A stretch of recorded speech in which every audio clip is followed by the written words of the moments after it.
শেরপুরের নালিতাবাড়িতে রাস্তার ধারে খেলার সময় বন্যার পানিতে ডুবে এক শিশু প্রাণ হারিয়েছে। জেলায় এ নিয়ে বন্যায় মৃতের সংখ্যা বেড়ে দাঁড়িয়েছে 11 জনে।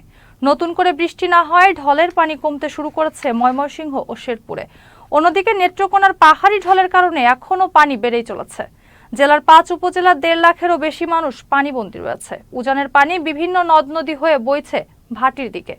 বাড়িঘর ছেড়ে আশ্রয় কেন্দ্রে এসেছে হাজারো মানুষ। তাদের খাবার ও বিশুদ্ধ পানির চরম সংকট দেখা দিয়েছে।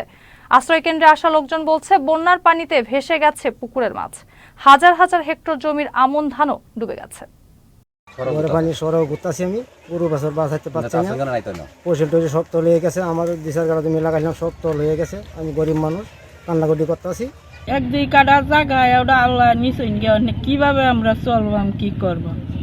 আমরা দেশে বিরাট অভাব, বন্যার বিকল্প নাই কে, আর ঘরে দেড়ে পানি, মানুষ রান্না করার মতো কোনো পরিস্থিতি নাই কে। একটা ঘর ভাড়া করে থাকছিলাম, এটা হানিতে বন্যায় ডুবে আসতেছে। আমরা কেমনে থাকবো? বর্তমান অবস্থা এমন, কি আর বলবো, ভাষা প্রকাশ করার মতো না। আপনারা যারা আছেন, যদি মিডিয়ার মধ্যে যায়, একটু আমাদের প্রতি খেয়াল খুশি করলে হয়তো আমাদের এলাকার যারা আছে হয়তো এরা একটু আর্থিক সহযোগিতা পেলে এদের একটু অবস্থা ভালো হবে। নেত্রকোনাতে বিশেষ করে আপনারা জানেন যে ধোবর এবং হালুয়াঘাটে বন্যা হয়েছে। সেই পানিটা কিন্তু আমাদের কংস নদীর দিয়ে পানিটা প্রবাহিত হয়, সে কারণে আমাদের নিম্নাঞ্চলে আজকে একটু পানি উঠেছে, সেটিও কিন্তু নদীর বিপদসীমার উপর দিয়ে যায়নি। তবে এই মুহূর্তে আমাদের পানি উন্নয়ন বোর্ডের টিম কাজ করছে, যে জায়গাগুলোতে রাস্তা করে যাচ্ছে সেগুলোতে বালির বস্তা দিয়ে বাঁধ দেওয়া হচ্ছে।